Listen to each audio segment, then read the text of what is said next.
M தலைவா, நீ உன் வாழ்க்கையை கூட நினைக்காமல் எங்களுக்காக வாழ துணிந்தாயே என்ற அந்த உணர்ச்சியை இந்த காமராசர் அரங்கத்தில் நான் கண்டபொழுது, உனக்கு கிடைத்த தொண்டர்கள் இந்த தமிழ்நாட்டில் மட்டுமல்ல, இந்தியாவில் மட்டுமல்ல, உலகத்திலேயே இத்தகைய தொண்டர்களை எந்த தலைவனும் பெற்றிருக்க வாய்ப்பில்லை. ஒரு மண்ணையும் ஒரு தேநீரையும் சாப்பிட்டுக் கொண்டு எம் தலைவன் பெயரை நீள நீள நீளமாக இவ்வளவு அழகாக எழுதிய ஓவியர்கள் வேறு எந்த தலைவரையும் உலகத்தில் வரைந்திருப்பார்களா என்று பார்த்தால் அது விடுதலை சிறுத்தைகளின் அந்த ஓவியர்கள் தான் எம் தலைவன் தொல் திருமாவளவன் என்ற பெயரை.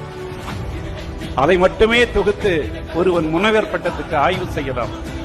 அதற்குள்ளாக ராணுவ எழுத்துக்கள் இருக்கும், அதற்குள்ளாக சிறுத்தை எழுத்துகள் இருக்கும். அந்த ஓவியர்களை நான் நின்று நின்று பார்த்தவன், அவர்களுக்கு தேநீர் வாங்கி கொடுத்து நான் மகிழ்ந்தவன்.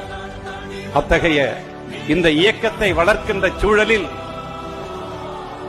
எல்லா வகையிலும் இன்றைக்கு இந்த மேடையில் நவீனத்துவம் அத்தனையும் கலந்து நீங்கள் இந்த மேடையை பார்க்கிறீர்கள். ஆனால் தலைவர் தொடங்கிய காலகட்டத்தில் இத்தகைய நவீனங்கள் கிடையாது. அத்தகைய அர்ப்பணிப்புள்ள தொண்டர்களால் இந்த தலைவன் வெளிச்சப்பட்டான் என்பதுதான் வெளிச்சத்தின் வரலாறு.